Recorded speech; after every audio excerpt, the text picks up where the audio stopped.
Fala galera, espero que estejam bem. E hoje nós vamos levar para vocês mais um bate-papo descomplicado, descontraído sobre a ciência do exercício físico. Sejam todos muito bem-vindos.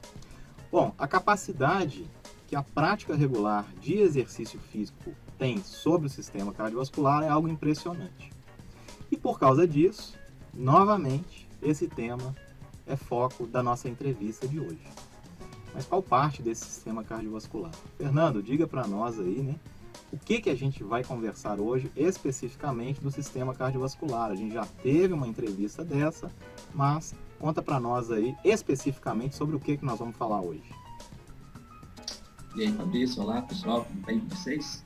Sejam bem-vindos novamente. Como o Fabrício falou, né, nós estamos novamente falando sobre as doenças cardiovasculares. Só lembrar que a gente já visitou esse tema com a entrevista com a professora pesquisadora Luciana Azevedo. Ela trabalhou especificamente com o HIIT, né, a modalidade de exercício em doenças cardiovasculares. Então a gente vai ser um pouquinho mais específico hoje, né, a gente vai falar sobre a doença arterial coronariana. Dentre as enfermidades que atingem o sistema cardiovascular, a doença arterial coronariana é a forma mais prevalente e a maior causa de morte nos países desenvolvidos. Além dessa alta prevalência, a doença arterial coronariana apresenta alta taxa de morbidade e representa alto custo para o sistema de saúde. Basicamente, ela é uma consequência de um processo de aterosclerose que promove uma obstrução gradual ou súbita das artérias coronarianas por placas de gordura ou coágulos. Esse processo pode levar a uma deficiência das artérias em abastecer o músculo cardíaco com os nutrientes e o oxigênio necessário para a sua atividade habitual. E, né, já entrando mais especificamente no tema do canal, né, esse tipo de doença ela é acentuada por uma série de hábitos comportamentais de estilo de vida, como, por exemplo, alimentação desequilibrada, obesidade, tabagismo, estresse e o nosso famoso sedentarismo, que é o tema da conversa hoje, que a gente vai ter com a nossa convidada. O Fabrício vai apresentar agora para a gente. Fala aí, Fabrício, quem que vai apresentar o tema para a gente hoje? Pois é, Fernando. Nosso bate-papo de hoje é com a Larissa Ferreira dos Santos. A Larissa ela é profissional de educação física. Ela é especialista em condicionamento físico aplicado à prevenção cardiológica primária e secundária lá do Instituto do Coração. E ela possui também mestrado em Ciências pela Escola de Educação Física e Esporte da Universidade de São Paulo. Atualmente, ela faz o seu doutorado no programa de Cardiologia da Faculdade de Medicina da USP. Bom, então não perca essa entrevista e, é claro, eu vou pedir para vocês para nos ajudar a divulgar esse canal, fazer a sua inscrição, dê o seu like aí, isso é importante para a gente dar continuidade ao nosso trabalho aqui. E já já a gente volta com a Larissa. Até logo.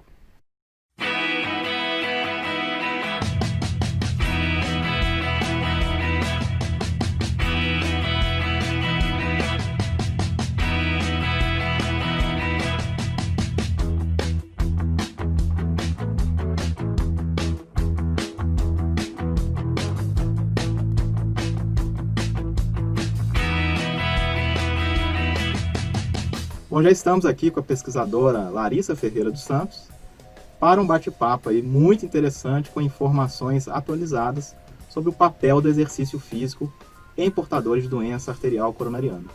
Larissa, seja muito bem-vinda ao canal. O que o exercício físico tem a ver com isso?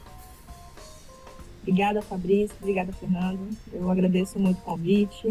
Está sendo uma honra estar aqui com vocês. E agradeço também o pessoal de casa, né, que está assistindo a gente também. Seja bem-vinda, viu, Larissa? Obrigado pela sua presença. Imagina, obrigada a vocês. Agradecemos. Larissa, bom, antes de fazer perguntas mais específicas, né, sobre o tema, que é super legal, estou bastante ansioso para esse bate-papo, eu gostaria que você falasse um pouquinho, né, introduzisse em linhas gerais, né, o que te levou a estudar o exercício físico no contexto da doença arterial coronariana, e aí em seguida já aproveitar para explicar em linhas gerais o que é a doença arterial coronariana. Tá certo. Obrigada, Fabrício. Então, desde a faculdade eu me envolvi com um projeto de extensão chamava Caminhada Orientada, e era voltada para cardiopatas e portadores de fatores de risco para doenças cardiovasculares, como hipertensão e diabetes, principalmente. E também colesterol alterado, dislipidemias. E aí lá eu me encantei por essa parte da educação física. Quando eu entrei na faculdade eu pensava em trabalhar com esporte, com vôlei, que era o que eu gostava na época. Só que aí me abriu a cabeça para essa outra trajetória aí, que até então estava crescendo assim, naquele momento, né?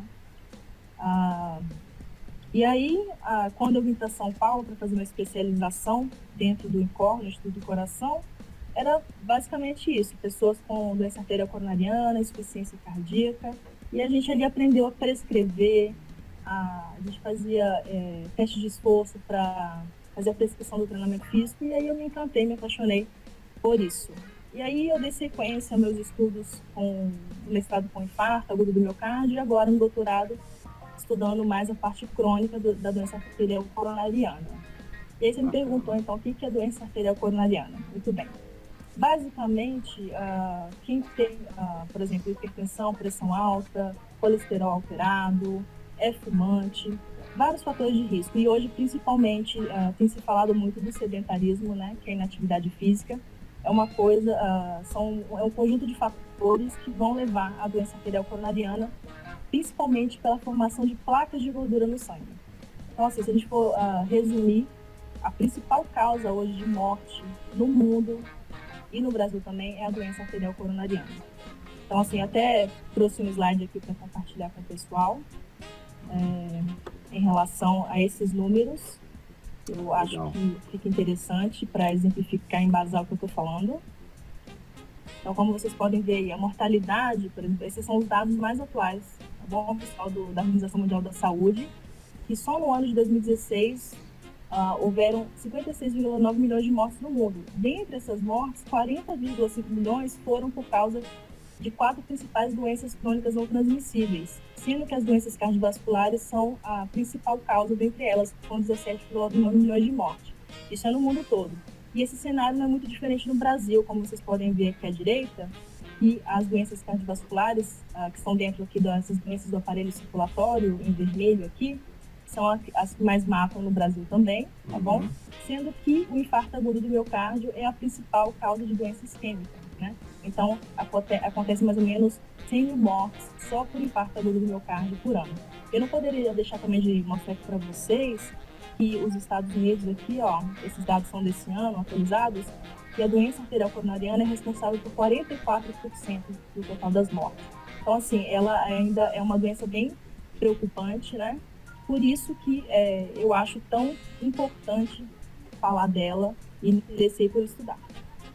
Com certeza. Bacana essas informações que você trouxe em números, né? Exatamente. É isso. Bom, é interessante quando você traz esses números, até mesmo porque eu costumo brincar muito com os alunos, Larissa, que às vezes a pessoa ela busca a atividade física depois que ela já está acometida com uma patologia mais grave, né? E nessa lógica, a doença arterial coronariana, nós vamos conversar um pouco mais, né, sobre o desenvolvimento dessa doença, mas muitas vezes tudo começa com ela, que é silenciosa, e às vezes a pessoa continua com os maus hábitos, né, de vida, incluindo, né, o sedentarismo, e essa doença arterial coronariana na sua progressão pode lá no final gerar um infarto, e depois que o cara infarta é que ele vai entender a importância da prevenção, não é verdade? Então isso é muito interessante da gente observar. Exatamente. Né? Eu acho que a gente tem que mudar um pouco os hábitos, né? E pensar em prevenir, não só tratar depois do que aconteceu, né? Então, assim, aquelas pessoas que já têm histórico na família de hipertensão, colesterol alterado, já tem que se preocupar um pouco mais do que quem não tem esse histórico na família. Mesmo jovens, a partir dos 25, 30 anos, a gente tem que prestar atenção para isso. E mesmo quem não chega numa idade onde as doenças cardiovasculares costumam aparecer, vamos dizer lá com 55, 60 anos, né? A gente prevenir. Então, assim, o exercício, ele vem aí para ajudar nesse controle e não só dos fatores de risco, mas a gente sabe que o efeito é um efeito global, né, do corpo. Sim, exatamente. E é isso que você falou. O fato de ter na família pessoas com doenças cardiovasculares já acende o sinal de alerta que essa pessoa, mais do que as outras, precisa se prevenir, não é verdade? Exatamente. Ainda falando nesse contexto dos fatores de risco, eu trouxe aqui para mostrar para vocês, por exemplo, nós temos a presença de 4 fatores de risco que são modificáveis. Então, se as pessoas mudarem, melhorarem um pouquinho os hábitos, né? Isso vai melhorar bastante. Por exemplo, o uso nocivo do álcool, o uso de tabaco, uma dieta não saudável, o sedentarismo, eles vão estar ligados diretamente com 4 alterações metabólicas fisiológicas, que é o quê? O aumento da pressão arterial, aumento da glicemia, então, levando ao diabetes, né?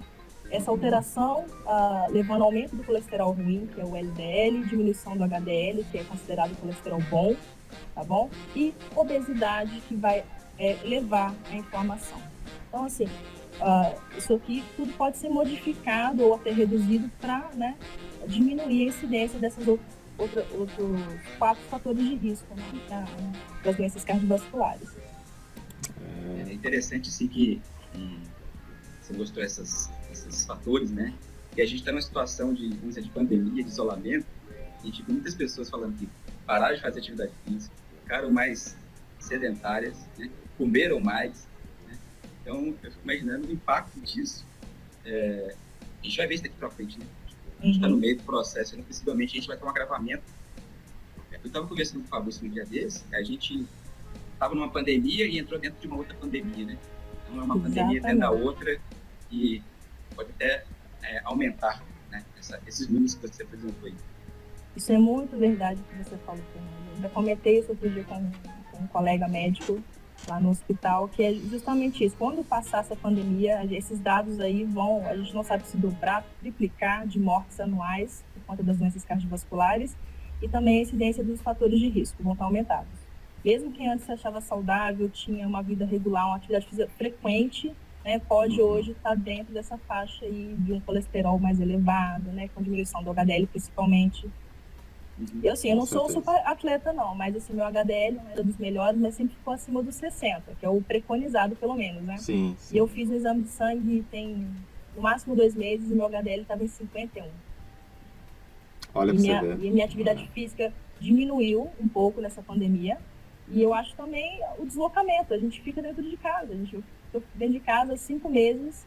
Vou raramente ali no hospital quando preciso resolver alguma coisa pessoalmente, mas assim, diminuiu muito a quantidade que a gente anda. Vou falar de andar, nem vou falar de atividade física. Sim, exercício físico.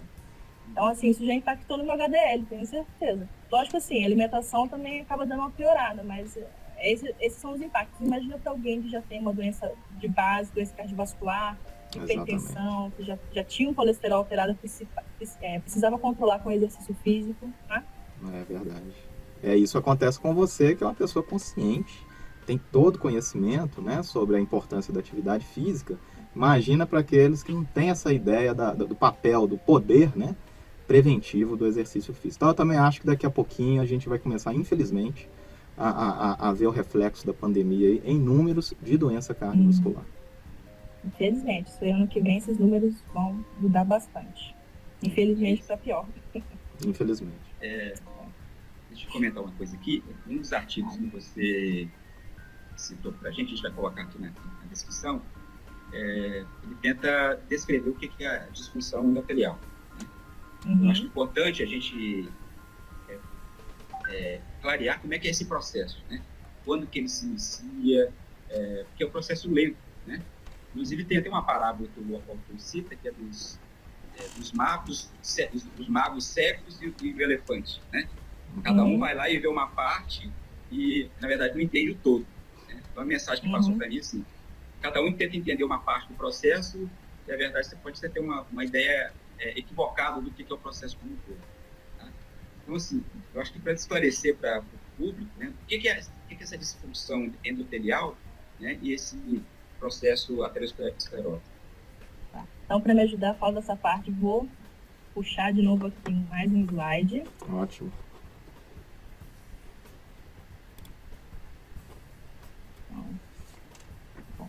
para falar da disfunção endotelial, eu tenho que mostrar para vocês aonde ela acontece, né? Então, eu trouxe aqui para vocês uma foto de um vaso, tá? Um vaso normal, saudável. Então, aqui a gente tem o endotélio, né? Íntima, média e adventícia, que são as 3 camadas do vaso. E o endotélio, a disfunção endotelial, acontece justamente nessa camada aqui, que está em contato direto com o sangue, né? Com a luz do vaso. E fatores de risco, né? Eu vou falar bastante disso, acho que ao longo desse bate-papo aqui, é justamente o que vai lesionar essa camada aqui do endotélio. Então, esse vaso que antes era saudável, ele já não vai ser mais saudável. Então, assim, um vaso que era funcional vai ficar disfuncional. Por isso que vem aí o nome de disfunção endotelial. Então, principalmente, vou falar, pressão arterial elevada, né? Um maior fluxo de sangue com maior pressão, né? Acaba batendo aqui nessa camada endotelial, né? E pode causar fissuras. E aí, o que acontece? Uma pessoa que tem agora colesterol elevado, as dislipidemias, tem muito LDL circulando aqui na luz do vaso. Quando você já lesionou esse vaso por conta lá da pressão alta, o LDL, ele facilita, né? Essas fissuras facilitam a entrada desse LDL aqui na camada. Ele sai da circulação, sai do sangue e entra aqui nessa camada íntima. Então, assim, uma das coisas, né, que isso, entrando aqui na camada íntima, isso vai levar ao quê? A formação lá da placa aterosclerótica, porque quando esse LDL entra aqui na camada íntima, ele vai sofrer várias transformações, vai ser oxidado e vai formar aquela célula espumosa, levando ao início da aterosclerose. Por isso que está muito ligada essa disfunção endotelial com a aterosclerose, porque é justamente aí que se dá o início da aterosclerose. E aqui embaixo, só para mostrar para vocês, por exemplo, o que está ligado a essa disfunção endotelial e o início da aterosclerose. É justamente esse endotélio que antes era saudável, e ele é responsável por síntese de fatores, principalmente vasodilatadores, né? Mais do que vasoconstritores. Então, é tudo para ter uma homeostase, né, desse sistema. E um principal fator que vai ajudar na vasodilatação do vaso, ou seja, para manter ele saudável, é o óxido nítrico. Então, sempre essa balancinha aqui vai pender mais, tem que pender mais para o lado dos fatores vasodilatadores em relação a esses fatores vasoconstritores, que são principalmente espécies reativas de oxigênio, né? Então, é um termo mais formal, mas é justamente isso. E a disfunção endotelial vem, né, e aumenta esses fatores vasoconstritores e diminui, tá, a quantidade, principalmente do óxido nítrico, que é o mais importante aqui. E também eu acho que vale a pena ressaltar mais o óxido nítrico em relação aos outros. Então, é basicamente isso. A disfunção endotelial é causada, então, pelos fatores de risco, tá bom? E lógico que depois que está já instalado esses fatores de risco, a disfunção levando ao aparecimento, ao aumento dessa placa, né, aterosclerótica aqui nessa camada íntima, levando à doença arterial coronariana, isso é um feedback. Então, você aumenta o risco da doença arterial coronariana, mas também a doença arterial coronariana, ela vai levar também a piora dos fatores de risco, como hipertensão, dislipidemias. Então, é uma mão dupla aí. É um ciclo vicioso, né? Exatamente. Exatamente. Ô, Larissa, aproveitando, né, que você falou aí do óxido nítrico e já entrando, né, mais especificamente no papel aí do exercício físico, nessa revisão que você indica, né, sobre exercício e circulação coronariana, não sei se foi a mesma, se é essa mesma que o Fernando está falando, eu li algumas que você indicou, mas tem uma revisão, não estou lembrando agora de que ano, 2016, se não me engano, que você indica lá sobre esse papel do exercício na circulação coronariana.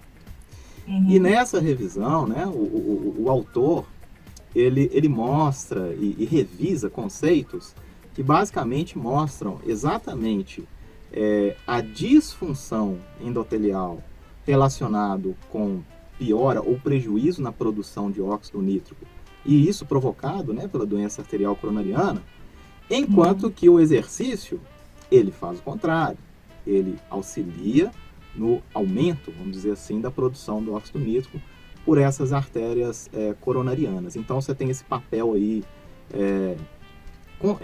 oposto, vamos dizer assim, né, da doença arterial coronariana e do exercício.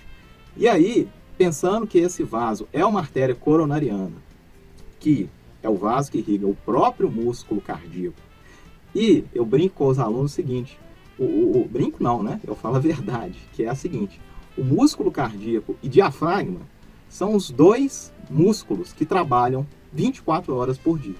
Ou seja, qualquer falta de suprimento adequado, né, de oxigênio, vai dar problema. E do ponto de vista aí dessa disfunção endotelial, né, e da doença, né, aterosclerótica, como que o exercício ele pode prevenir, ajudar, né, a prevenir e tratar a doença arterial coronariana? Então, é exatamente isso que você falou, Fabrício, bem colocado. Então, assim, eu posso citar alguns benefícios aqui do exercício físico. Vamos voltar lá no meu slide para ajudar. Eu não sei se foi essa revisão aqui, ó, que você acabou citando, essa de 2017. Não, foi outra. Essa é outra. Eu acho que não era 2016, não. Se não me falha. É exercício e circulação coronariana, eu não estou lembrando o nome. Mas eu acho que não era essa, não. Mas tranquilo. Não, porque você falou da circulação coronariana, né? Eu acho que é do Humbert. É um pouquinho mais antigo. Ela é mais antiga. 2016. Não. Eu acho que é mais antiga. Ela é mais antiga. Bom, mas esse grupo do Neil Bauer aqui e do Volk Adams, eles estudam bastante também essa parte de fisiologia, e não só lá do miocárdio, mas também a músculo esquelético, porque a gente sabe que é um sistema, ele vai se comunicar. Então, o que a gente está vendo no coração também, a gente vai ver na parte de músculo esquelética, tá? Eu vou pular, depois eu volto para falar desse slide aqui rapidamente, mas o que eu queria pontuar, já falando dos efeitos benéficos do exercício físico, então, assim, voltado lá, né, mais para o vaso, para a circulação, para a prevenção da doença aterosclerótica, a gente tem o quê? Que o exercício físico, ele aumenta a ativação desse gene aqui, tá? Que vai fabricar o óxido nítrico, tá? Melhora a sua disponibilidade para ser utilizado no vaso, porque, como eu citei anteriormente, ele é um potente vasodilatador, então ele vai ser ativado, ele vai acomodar melhor o fluxo de sangue nessa artéria, tá? Ele vai diminuir espécies reativas de oxigênio que vão aumentar o estresse oxidativo lá no vaso e vão levar à inflamação. E aí recruta uma série de moléculas de adesão que podem aumentar, né, a formação da placa aterosclerótica.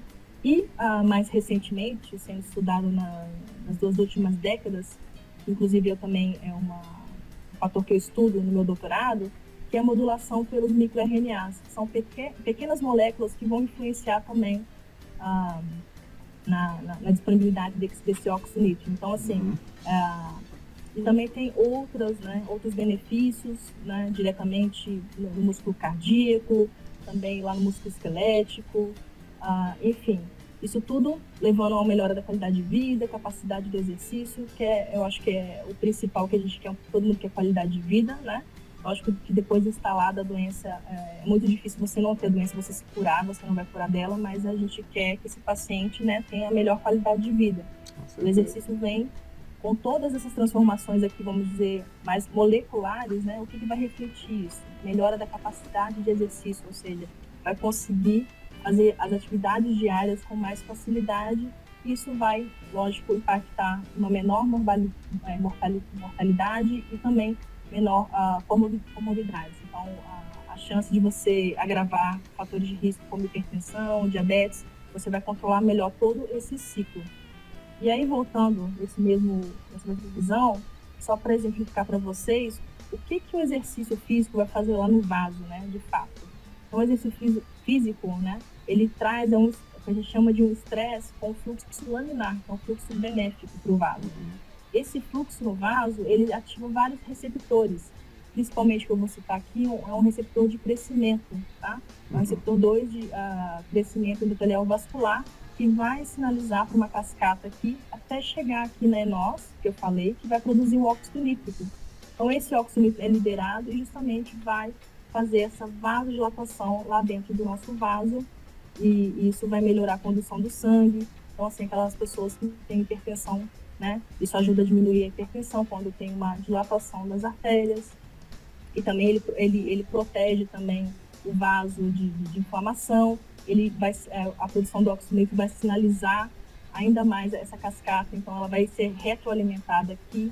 Então, mais óxido nítrico, mais produção de VEGF, né? Que é uma molécula que vai sinalizar para esse crescimento vascular. Então, isso aqui tudo vai ser retroalimentado. Muito legal. Legal. Você sabe que eu vou usar essa figura sua para aula. Pode usar à vontade, não é minha não. É Sua não, né, que você está apresentando, que eu não conhecia esse trabalho, mas você foi explicando ali. Eu dou aula de fisiologia básica, né, também. E às vezes, quando a gente vai lá na hemodinâmica e fala da diferença de fluxo laminar, turbulento, pensando na educação física, né, é um ótimo exemplo eles entenderem de uma vez por todas, né, o que é, qual é a diferença do fluxo laminar, turbulento.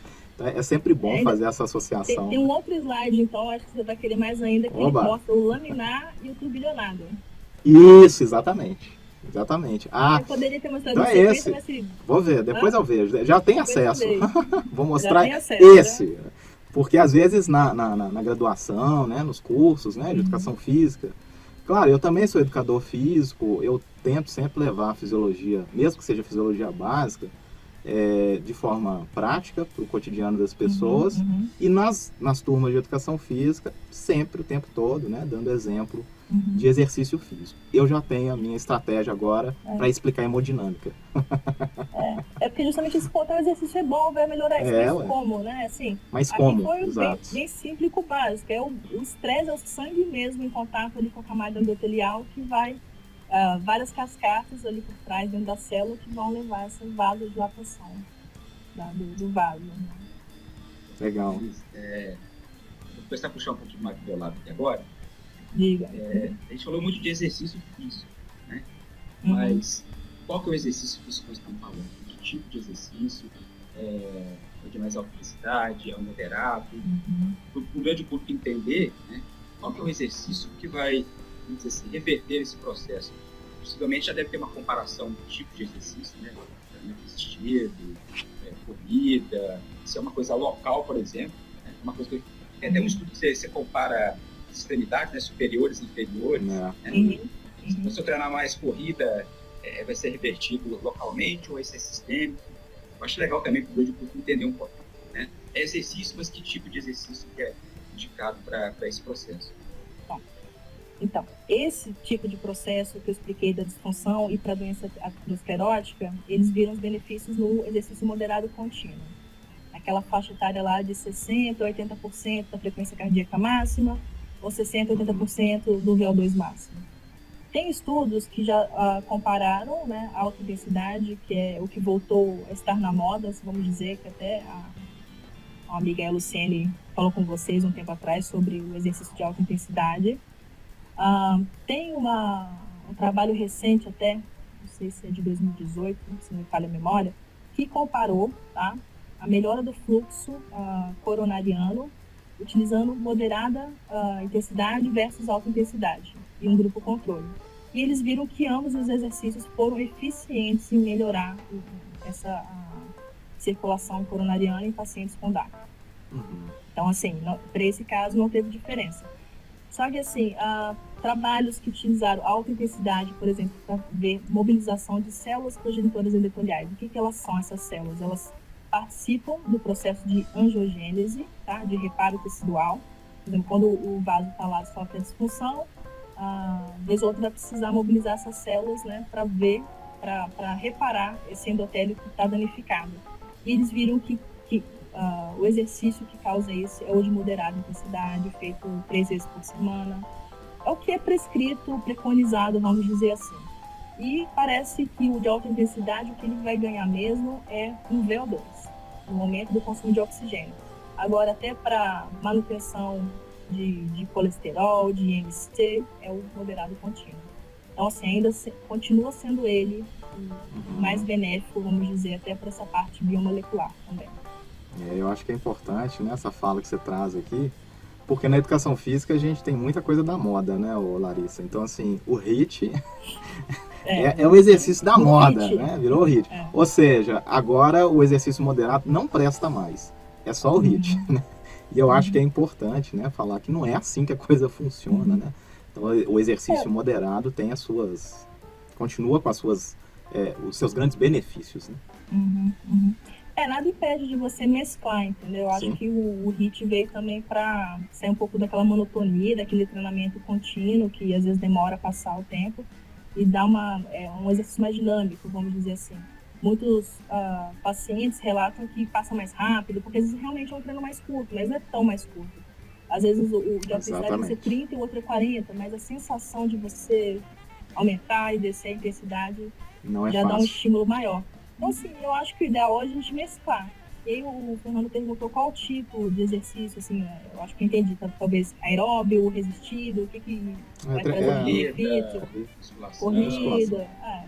Então, eu acho que o mais indicado aí vai ser a caminhada e corrida, trabalho com ciclismo, vendo essa mobilização e melhora de nós. Tem um trabalho que viu melhora da maior expressão do gene da ENOS, que vai produzir o óxido nítrico. Eles fizeram um treinamento de remo em remo ergômetro e bicicleta, ciclo-ergômetro, dentro do hospital em pacientes com doenças cardiovasculares. E interessante também é falar que esse exercício não precisa ser contínuo no seguinte sentido: 30 minutos, 1 hora direto, ele pode ser fracionado. Então teve um grupo que mostrou justamente isso, eles faziam 6 sessões de treinamento por dia de 10 minutos, e eles viram esses ganhos de melhora da expressão desses genes e proteínas que vão levar a melhorar essa funcionalidade.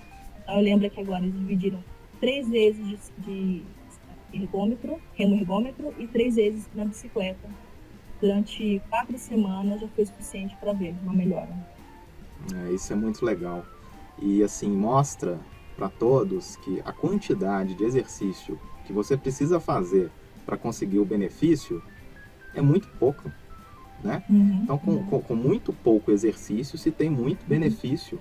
Tem um trabalho da Lancet de 2012, se não me engano, que é um trabalho de meta-análise, com mais de 4.000 pessoas, né? Mostrando que 15 minutos de exercício diário, 6 vezes por semana, diminui em 14% a mortalidade. Então, assim, é muito pouca coisa para muito benefício, né? Então, isso é importante também a gente falar, porque muitas vezes na cabeça de um aluno, principalmente, né, que está se formando, às vezes por questões até culturais, assim, que acontecem às vezes, né, e é normal, que é disseminado dentro de uma academia, né, aquela obrigatoriedade de estar na academia 1h30 fazendo exercício, isso acaba espantando muitas pessoas, e levar essas informações científicas, principalmente para estudante, né, eu acho que é muito importante, né, eu acho que é isso, é um pouquinho, uma dose bem curtinha, todo dia, e é isso que vai fazer o bem, vai prevenir a doença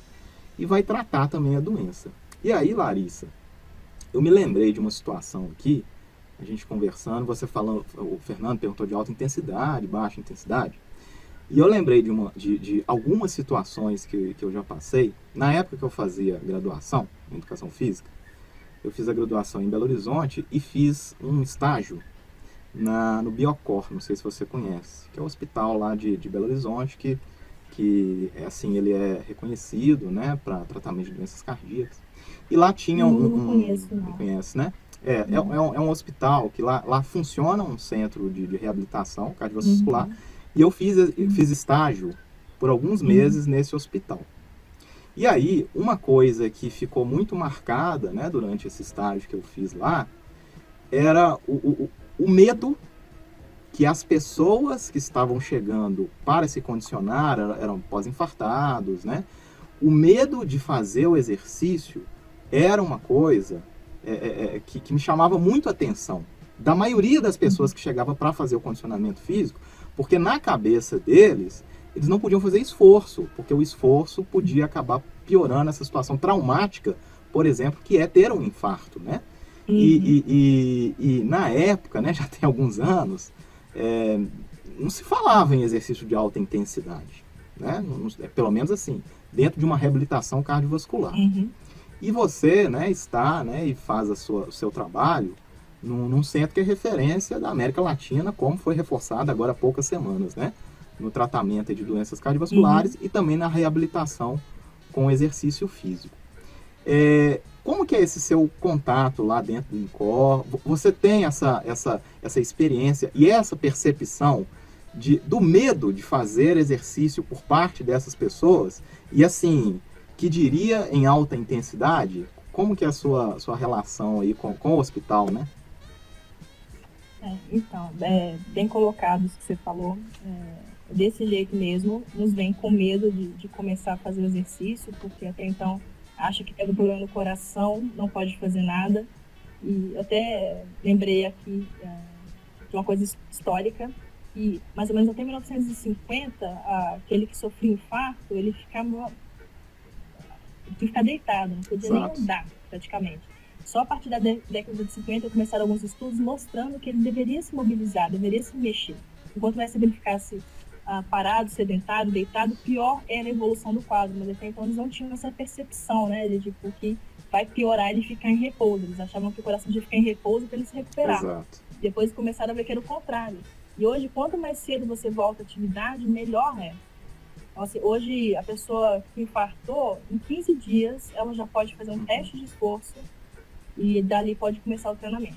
Então, quanto mais cedo, quanto mais precoce for esse início da atividade física, melhor vai ser o prognóstico e a recuperação dessa pessoa. E em relação à alta intensidade, eu não trabalhei no meu protocolo diretamente com isso, no meu protocolo de pesquisa só com treinamento contínuo, moderado, mas tinha lá outros colegas fazendo o de alta intensidade. E eu vi assim, que na verdade eles confiam muito na gente, entendeu?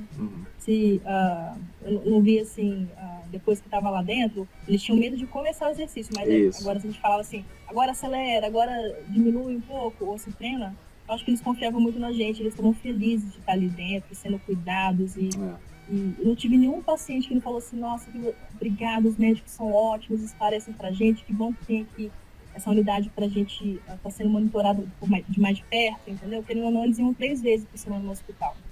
Então isso acho que dava uma maior segurança também para eles, né? Apesar desse medo inicial de começar o exercício. Isso, o medo inicial foi muito marcante para mim.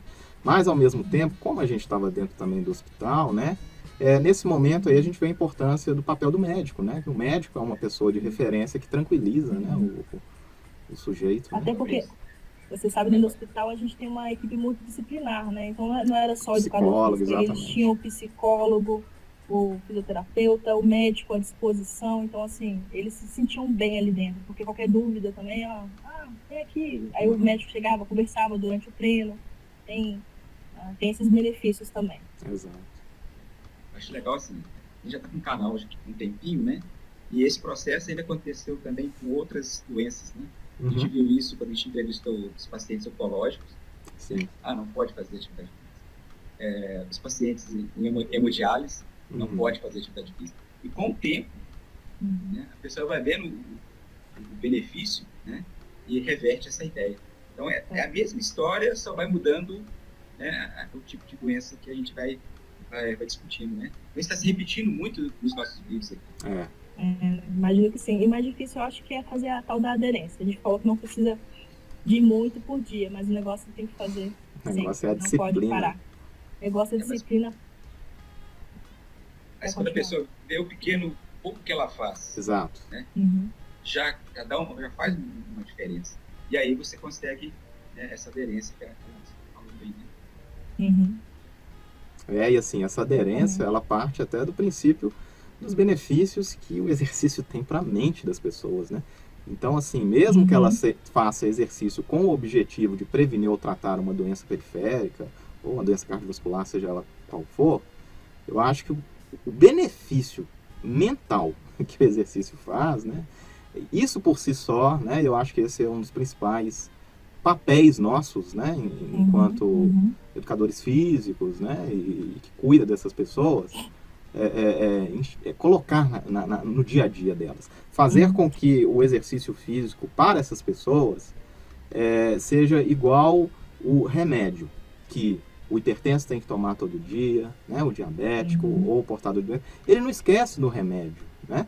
Então, assim, ele não pode esquecer também de tomar esse remedinho de atividade física, porque o benefício não é só para aquela determinada doença. É mais complexo, né, do ponto de vista da quantidade de benefício que a pessoa vai ter, né, independente da doença. É global, né? Global. A gente fala muito do músculo esquelético, né? Vai ficar forte, vai ficar... e esquece também que o exercício físico ele vai ajudar na neuroplasticidade, né? Melhorar a quantidade de neurônios, as conexões. Então, assim, hoje tem muitos protocolos trabalhando com Alzheimer, com Parkinson, e vendo melhora, que o exercício físico melhora isso. e também parte sistema imunológico. Então, assim, não é só para doença arterial, doença cardiovascular, também tem doença mental, sistema imunológico, ou seja, o papel é muito além. Então, aquela pessoa que tem hipertensão ou ADAC, não tem que pensar que o exercício é só para tratar aquilo, igual você colocou, vai melhorar o humor, vai diminuir a depressão, né? Vai produzir hormônios do bem, que a gente fala, né? Dopamina, vai melhorar o sistema imunológico, a pessoa vai ficar menos doente, vai parar de ter aqueles resfriados, né? Enfim. É isso mesmo. É diferente de outros medicamentos que são específicos para determinada função. Exato. Né? O exercício é tudo isso aqui, por exemplo, que a Larissa está comentando. Uma dose só é capaz de fazer tanta coisa. Sem efeito colateral. É isso aí. Sem efeito colateral. Larissa, assim, em termos de, pensando em termos científicos, né? Qual que é o grande desafio daqui para frente? Assim? Você pesquisa, pode falar um pouco da sua pesquisa, tal, você está em pesquisa de ponta, né, nessa área aí.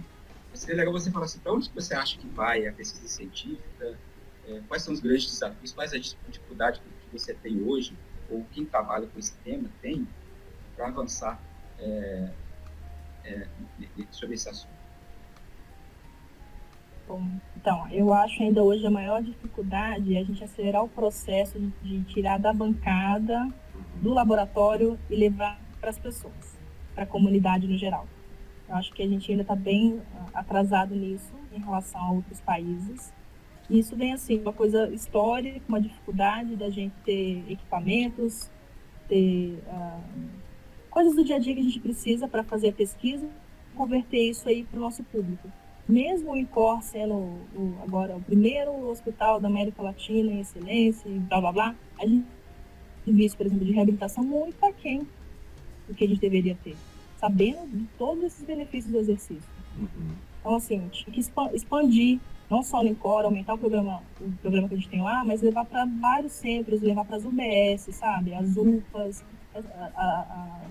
médico da família deveria, em alguns lugares, já ter um educador físico indo junto, sabe, na comunidade, mas eu acho que isso tem que crescer, sabe, tem que crescer. Eu posso, não sei se é conflito de interesse, mas assim, eu acho que ainda é muito grande o papel da indústria farmacêutica, entendeu? Talvez barrando isso. O exercício é um remédio, que a gente já botou aqui, que não tem efeito colateral, né, se bem feito dentro da dose que é necessário, sem extrapolar. Não tem custo, você faz onde você puder e a hora que você puder. Então, assim, por que não cresce? Por que agora a gente está em ano de eleição? Por que a gente não vê falando, vamos montar centros de atividade física, de reabilitação, vamos cuidar, sabe, da comunidade, da saúde, que é tão importante. A gente não vê política de saúde pública assim. E outra barreira, então, que a gente tem que vencer, que já é feita lá fora, é o que a gente estava vendo na pandemia aí. Eu até falei no congresso que a gente fez virtual, que é justamente a reabilitação à distância. Vamos começar a tentar oferecer, já que hoje todo mundo tem acesso à internet, não precisa ter um computador. Se você tiver um celular com acesso à internet, você pode fazer de onde você estiver. O que você precisa é só receber uma boa orientação. Exato. Então vamos expandir também a reabilitação à distância, entendeu? E não tem. Mesmo aqui no Brasil, eu acho que tem um grupo no Sul que já está fazendo isso, estudando isso, mas não tem em outros lugares. Não tem aqui em São Paulo um grupo estudando isso. Sim. Estava lendo que assim, a pandemia acelerou esse processo de medicina à distância. Né? É um processo, por exemplo, estava atrasado, de certa forma, isso acelerou assim, em 5 meses, andou mais que vários anos. Né? Eu acho que é um pouquinho que você está falando aí, né? A gente poder orientar à distância também, disponibilizar a informação de qualidade. Isso seria também uma dificuldade, entendeu? A gente não conseguir fazer isso igual em outros lugares é feito, entendeu? E esse atraso da gente conseguir a nossa descoberta ali no laboratório, na bancada, levar e disponibilizar para as pessoas, entendeu? Até porque tem essa barreira ainda do exercício físico, as pessoas preferem tomar um remédio, né, uma pílula, do que sair para fazer uma caminhada. Porque tem medo de acontecer alguma coisa, né? Exato. Tem medo de passar mal. Exatamente. Eu estou pensando aqui, a gente pensa muito em quem está nos ouvindo, né? Tem muito aluno, muito recém-formado, e isso acontece, chega lá na academia para fazer musculação, para treinar.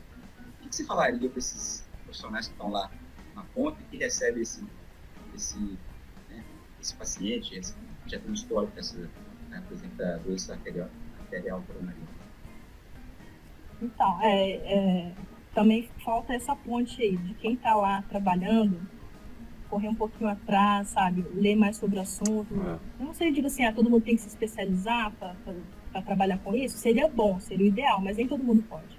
Mas então procura acesso à informação. Hoje a gente, livros, artigos, vídeos, né? A pessoa pode procurar informação. Então, se eu fosse falar, assim, tem que tomar os devidos cuidados, ver se o cardiologista liberou esse paciente, orientar, dependendo, por exemplo, pacientes que colocaram marca-passo, ou CDI, que tem implantado, né, tomar cuidado com alguns tipos de exercício. E inicialmente eu trabalharia mais, faria um exercício global com esse paciente cardiopata, de intensidade leve a moderada. Depois ele reagindo bem, você vai aumentando essa dose. Mas o que eu poderia falar é para ele procurar informação antes de passar qualquer treino ou aquele que eles utilizam assim como receita de bolo. Não usar receita de bolo para esse tipo de paciente. Vai ver os exames, se conseguir conversar com o médico, fazer essa ponte com o médico também é interessante, saber as limitações.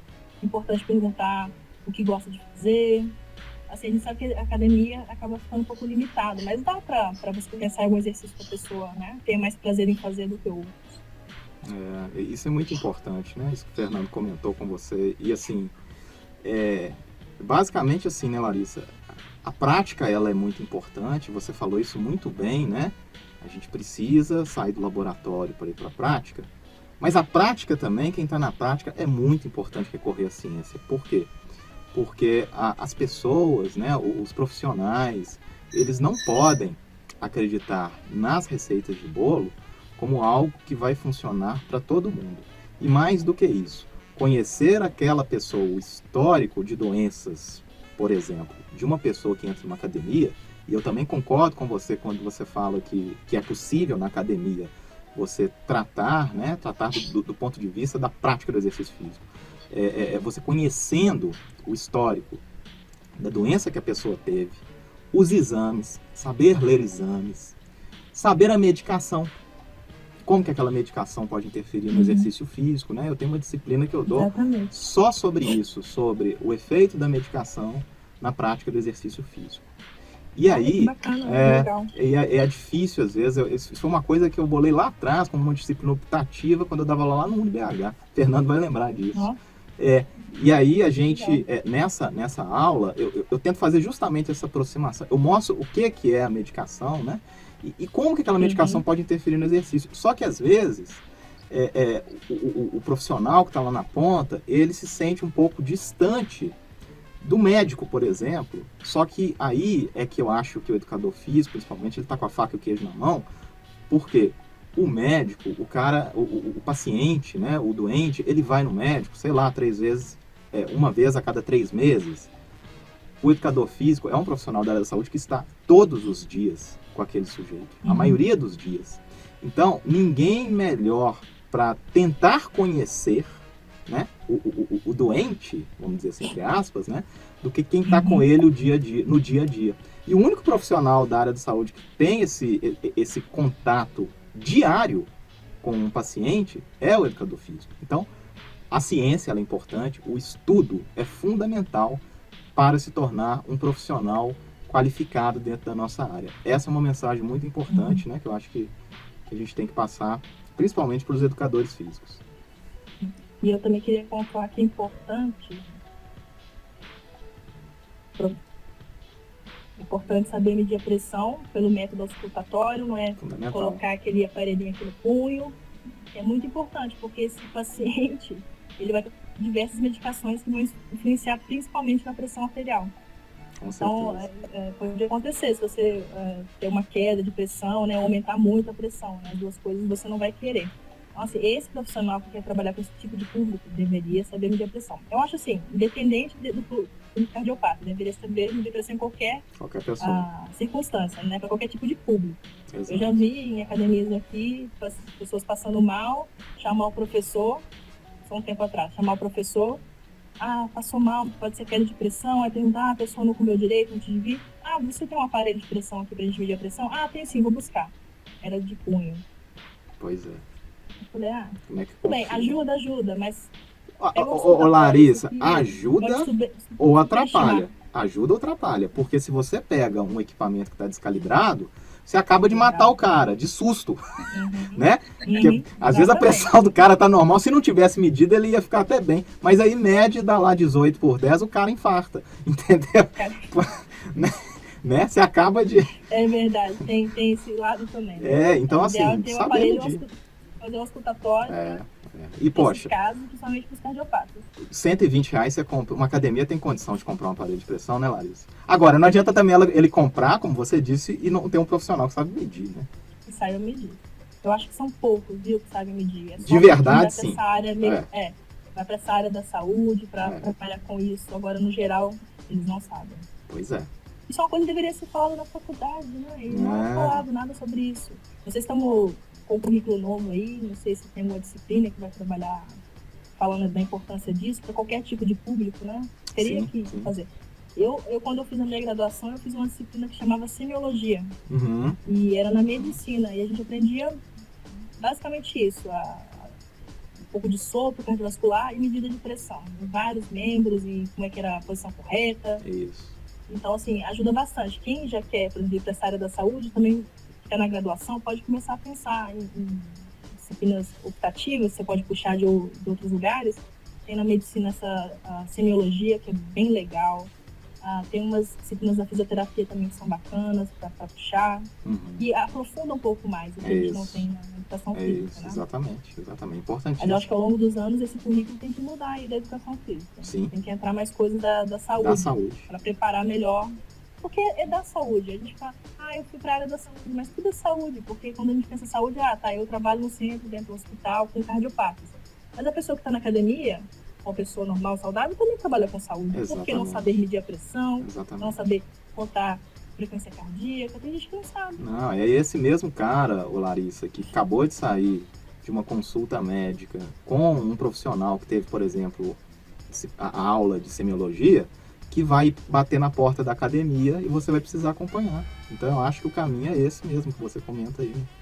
De se aprofundar um pouco mais, né, nessa área aí da saúde mesmo, né? Saúde que eu digo mais fisiológica, vamos dizer assim. Mas assim, o papo é bom, a coisa passa rápido, né? Então a gente está no nosso tempo de meio limite.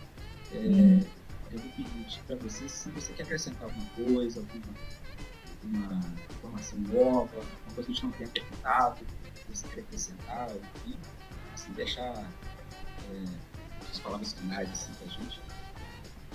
Então vou deixar acho que uma mensagem final. O assunto tem uma parte molecular grande que a gente não contou aqui, não explicou, mas deixar a mensagem final é que cuidado com os fatores de risco. Se você pode fazer exames regulares de sangue e no cardiologista vá para descobrir logo se tem algum problema.